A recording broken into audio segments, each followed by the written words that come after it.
Assalamualaikum warahmatullahi wabarakatuh. Gimana teman-teman? Kabarnya sehat selalu ya untuk kita semua. Semoga kita diberi kemudahan dan kelancaran untuk melunasi hutang-hutang kita. Oke, langsung saja nih kita bahas. Video ini saya bikin singkat aja. Ini menjawab pertanyaan yang sering banget dipertanyakan kalian.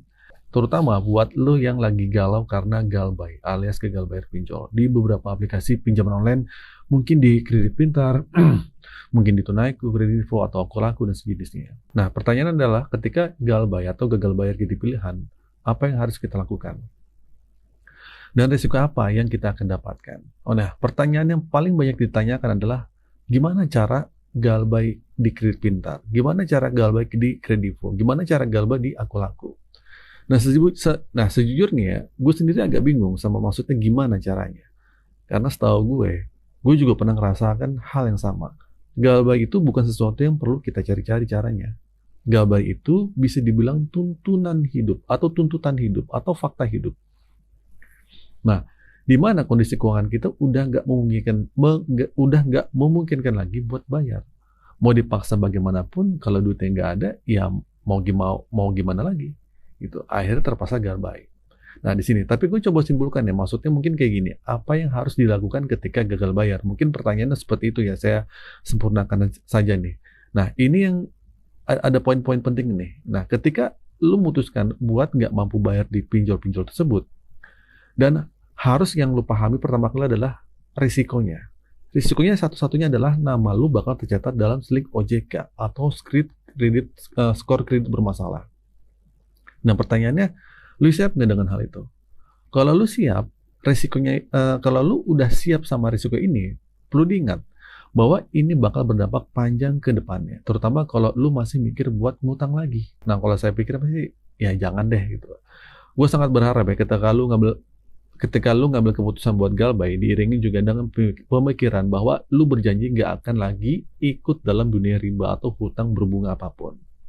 Cobalah buat sukses tanpa berhutang. Jangan sampai nanti lu berhenti bayar di sini, tapi pikiran lu adalah nanti anak-anak gue gimana bang kalau di blacklist satu kakak di kartu keluarga gitu kan, karena bapak ibunya berhutang. Nanti anak-anak gue tuh bakal bisa minjem lagi enggak dan semacamnya. Nah, hal ini jangan dibiasain mewariskan hutang keturunan kita. Nah, lebih baik kita tanamkan bahwa hutang itu enggak terlalu baik untuk kehidupan kita, ya. Nah, hutang adalah tagihan pasti, sementara rezeki adalah misteri. Nah, terkadang misteri itu sulit dibongkar. Nah, kita beranggapan bahwa penghasilan kita bakal stabil terus kan, tapi kenyataannya penghasilan bisa saja drop di tengah jalan. Oke, balik ke pertanyaannya, apa yang harus kita lakukan? Di sini ada 3 ya, kalau lu sudah galbay atau galbay itu jadi pilihan terakhir lu. Yang pertama, siapin mental dan logika. Lu bakal disibukin sama panggilan telepon, mulai dari ngingetin tagihan sampai caci maki. Siapin mental lu. Selain mental, logika dan pemikiran juga harus jalan. Jangan sampai ketika lu berkomunikasi atau di telepon atau ada kata-kata yang gak enak keluar dari mulut penagih hutang, akhirnya lu jadi baperan. Kalau lu baperan, bisa-bisa lu nekat gali lubang tutup lubang, dan itu kehancuran buat diri kita. Ini yang harus ditanam paling pertama. Terus yang kedua, cari sumber masalah, putusin komunikasinya. Seiring waktu berjalan, lu harus cari sumber masalahnya, di mana letak pemicunya, kepanikan ini dan keresahan ini.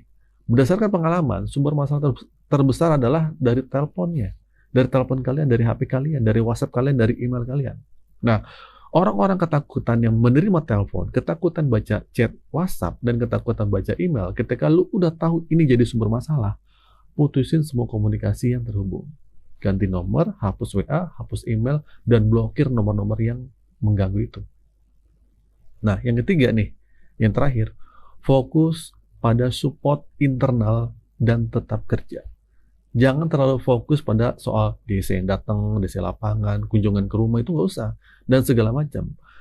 Lebih baik lu fokus cari waktu yang paling tepat buat cerita dan berbagi cerita ini ke sama orang tua, mungkin ke suami atau ke istri. Terbukalah kalau kalian punya hutang, terbukalah kalau kalian sedang terlilit sama pinjaman online, supaya lu dapat dukungan secara internal. Nah, itulah cara buat lu menyatakan galbay.